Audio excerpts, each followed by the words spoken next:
So well student, most welcome in NP Sharma English classes. तो student फिर आपका स्वागत है मेरे साथ, और मैं हूं नगेंद्र। और आज हम मोस्ट इम्पॉर्टेंट चैप्टर जो वर्ब का है, सिंटेक्स का एक पार्ट है, उसके ऊपर हम एक एक्सरसाइज करेंगे। So today we are going to discuss the most important rules of verb. और वर्ब का जैसा कि आप जानते हैं कि एक इम्पॉर्टेंट फंक्शन है, पूरी इंग्लिश ग्रामर में वर्ब एक इम्पॉर्टेंट फंक्शन करती है और इसके बहुत सारे रूल हैं, लगभग 600 रूल हैं। आप ये सरप्राइज न हो, 600 रूल हैं करेक्शन के, वर्ब के, जो हर प्रकार के आपके ग्रामर के रूल्स को फॉलो करते हैं। चाहे आप डायरेक्ट इनडायरेक्ट पढ़ते हैं तो वर्ब का फंक्शन पढ़ते हैं, क्लॉज पढ़ते हैं वर्ब का फंक्शन पढ़ते हैं, एक्टिव पैसिव पढ़ते हैं वर्ब का फंक्शन पढ़ते हैं, बारह टेंस पढ़ते हैं वर्ब का फंक्शन पढ़ते हैं। तो it means verb play very important role in the field of English grammar. यदि आप वर्ब पर कमांड रखते हैं तो आप समझ लीजिए कि आप एक इंग्लिश ग्रामर को एक स्ट्रॉन्ग वे पर आप चल रहे हैं, एक स्ट्रॉन्ग बनाकर चल रहे हैं। और इसमें आपको बहुत ज़्यादा इंटरेस्ट आएगा जब वर्ब को आप सीखोगे। तो इसमें बहुत सारे नियम तो आप जानते हैं। यहाँ पर हमने जो एक्सरसाइज ली है, इस एक्सरसाइज में आपको ब्रैकेट में जो दी गई है फाइनाइट वर्ब, उस फाइनाइट वर्ब को इस खाली जगह में आपको लाना है। तो जो प्रत्येक सेंटेंस के सामने आपको लिखा हुआ है कि फिल इन द ब्लैंक्स, खाली जगह भरो विद द करेक्ट फॉर्म ला करके ऑफ द वर्ब, क्रिया की, गिवन इन द ब्रैकेट्स, जो ब्रैकेट्स में दी गई है, अगेंस्ट ईच सेंटेंस, प्रत्येक वाक्य के ब्रैकेट में दी गई है।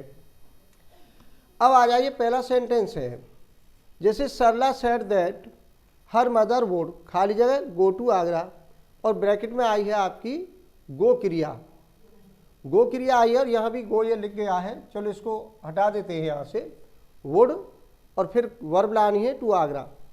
तो अब आपको एक बात यहाँ समझनी होगी, ये क्लॉज है। मोस्टली ये सेंटेंस जो दिए गए हैं वो क्लॉज है।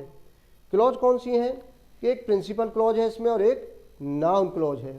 तो यहाँ एक रूल्स को मैं आपको बता दूँ, ध्यान से ज़रा समझ लीजिए कि आपने पढ़ा होगा सबऑर्डिनेट क्लॉज, और सबऑर्डिनेट क्लॉज के 3 भाग होते हैं, एक नाउन क्लॉज, एक एडजेक्टिव क्लॉज और एक एडवर्ब क्लॉज। तो यहाँ पर जो बात कर रहे हैं हम, वो प्रिंसिपल क्लॉज और नाउन क्लॉज की बात कर रहे हैं। जैसे आपको समझना चाहिए कि यदि आपकी प्रिंसिपल क्लॉज पास्ट टेंस में है, जो प्रिंसिपल क्लॉज कौन सी है, ये आपकी प्रिंसिपल क्लॉज है। सल्ला सेड, ये जो आ रही है ये आपकी प्रिंसिपल क्लॉज है। ये आपकी नाउन क्लॉज हैं जो कंजक्शन के बाद आ रही है। अब आपको समझना क्या है कि यदि प्रिंसिपल क्लॉज हमारी प्रेजेंट या फ्यूचर में है, मतलब ये वाक्य आपका चाहे प्रेजेंट इंडेफिनिट में है, प्रेजेंट कंटिन्यूअस, परफेक्ट या फ्यूचर की किसी काइंड में हो, चारों में से, तो इस नाउन क्लॉज का टेंस परिवर्तन नहीं होगा। मतलब जिस टेंस में वो सेंटेंस आया है उसी टेंस में बना रहेगा। प्रेजेंट है तो प्रेजेंट में बना रहेगा, फ्यूचर है तो फ्यूचर में बना रहेगा।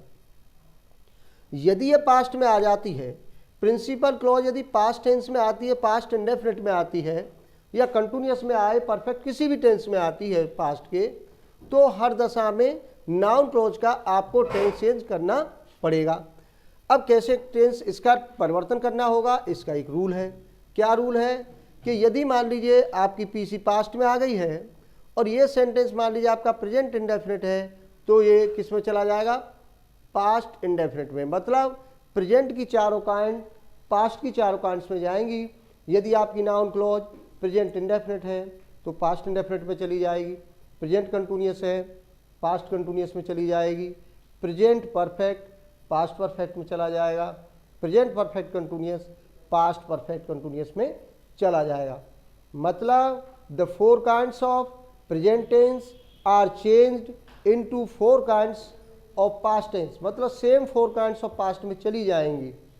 अब आ जाइए कि यदि मान लीजिए पास्ट इंडेफिनिट में ये नाउन क्लॉज आपकी आ जाती है, पास्ट इंडेफिनिट है तो पास्ट परफेक्ट में ले जाओगे, पास्ट कंटिन्यूअस है तो पास्ट परफेक्ट कंटिन्यूअस में ले जाओगे। मतलब पास्ट की पहली दोनों काइंड्स पास्ट की पिछली दोनों काइंड्स में चेंज हो जाएंगी। अब पास्ट की पिछली दोनों काइंड्स में आता है, मतलब पास्ट परफेक्ट में आता है ये सेंटेंस नाउन क्लॉज का, या पास्ट परफेक्ट कंटिन्यूअस में आता है, तो नो चेंज, आपकी नाउन क्लॉज पास्ट परफेक्ट है। या पास्ट परफेक्ट कंटिन्यूअस है तो इसमें आप कोई परिवर्तन नहीं करोगे। अब नेक्स्ट बात आती है कि फ्यूचर में आ जाए। फ्यूचर में आए तो विल का वुड, शैल का शुड, कैन का कुड और मे का माइट कर देंगे। इज एम आर है तो वॉज वर्ब में ले आएंगे। ये बात आप बार बार समझ लीजिए दिमाग में, टेंस परिवर्तन की। ये डायरेक्ट से इनडायरेक्ट में भी आपको इसी क्रम में वहाँ पर डायरेक्ट से जब इनडायरेक्ट में ले जाओगे आप रिपोर्टिंग वर्ब को देखोगे वहाँ, और जो रिपोर्टेड स्पीच है उनके ही अनुसार वहाँ पर टेंस परिवर्तन होगा, वर्ब का परिवर्तन होगा। मतलब यहाँ पर ये जो आपकी प्रिंसिपल क्लॉज है, समझिए एक बात, ये प्रिंसिपल क्लॉज है, डायरेक्ट इनडायरेक्ट में यही रिपोर्टिंग वर्ब बन जाएगी आपकी। और जिसे हम नाउन क्लॉज कह रहे हैं, ये नाउन क्लॉज आपकी वहाँ रिपोर्टेड स्पीच कहलाएगी।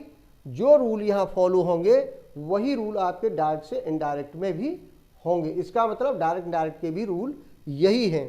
तो ये इंपॉर्टेंट यहाँ पर रूल हैं वर्ब के, इनको ध्यान से समझ लीजिए, आपके एग्जाम में आने वाले हैं। इनमें से 100% कोई भी कोई रूल आपको जरूर एग्जाम में मिलेगा। तो पहला सेंटेंस देख लीजिए आप, सल्ला सेड पास्ट टेंस में चला गया आपका प्रिंसिपल क्लॉज का जो सेंटेंस है। दैट तो नाउन क्लॉज भी पास्ट में जाएगी, बिल्कुल जाएगी। यहाँ पर उसने पहले ही ऑलरेडी वुड कर दिया है, बिल्कुल सही है, विल का वुड ही होगा, अभी हम बता रहे थे ये पास्ट में होने पर। और वुड के साथ इसका फर्स्ट फॉर्म हो जाएगा। तो यहाँ पर जो ब्रैकेट में दिया गया है गो क्रिया, तो यहाँ पर गो ही रहेगा। Salla said that her mother would go to Agra. अब नेक्स्ट आ जाइए, दूसरा सेंटेंस है आपका I was told. I was told मैंने बताया, ये पास्ट में ही है, मुझे बताया गया, पास्ट में है, पास्ट इंडेफिनिट का पैसिव है। आई was told that, the earth जब पास्ट का है तो इसका टेंस चेंज होना चाहिए।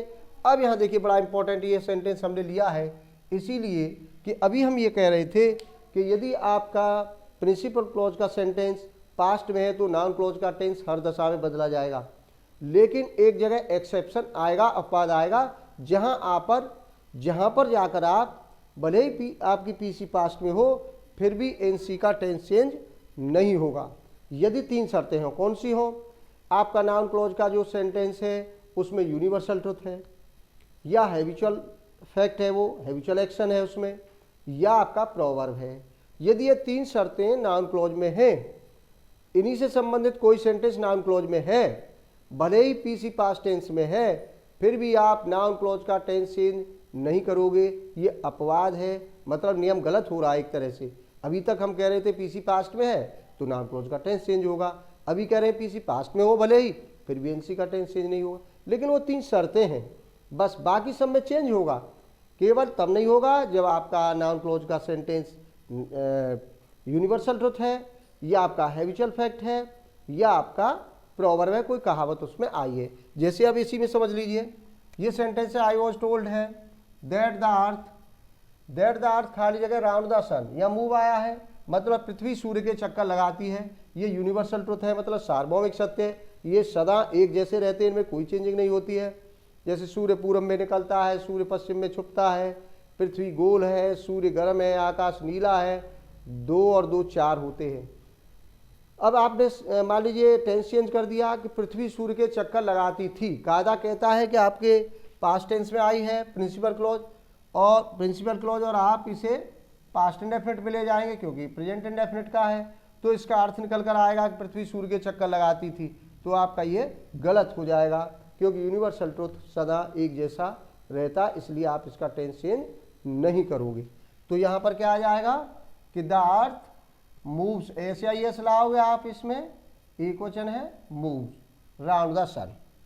नेक्स्ट आ जाइए, सीता टोल्ड हरी दैट। अब देखिए हैबिचुअल ले लिया हमने, जो भी बात कर रहे थे, भले पास्ट में आया Sita told Hari that. Dogs तो इसमें क्या आ जाएगा, बार्क ही रहेगा, बार्क मत कर देना सेकंड फॉर्म। तो यहाँ पर बार्क फर्स्ट फॉर्म आ गए। कुत्ते अजनबियों पर भौंका करते हैं, शेर जंगलों में दहाड़ा करते हैं, चिड़िया आकाश में उड़ा करती हैं। ये क्या है, हैबिचुअल है। कोई भी एक जाति अपना आदत प्रकट करती है सेंटेंस में तो वह हैबिचुअल होगा। और हैबिचुअल 2 ही प्रकार के सेंटेंस होते हैं, एक प्रेजेंट इंडेफिनिट के होते हैं और एक पास्ट इंडेफिनिट के।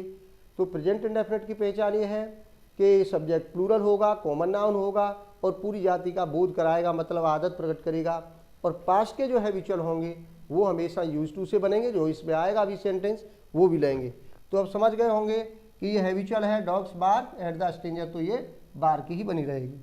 नेक्स्ट आ जाइए, द सेंट सेड, साधु ने कहा, दैट किशोर यूज टू, ये पास्ट का आ गया हैबिचुअल, इसीलिए हमने पास्ट पास्ट ले लिए, एक्सेप्शन है।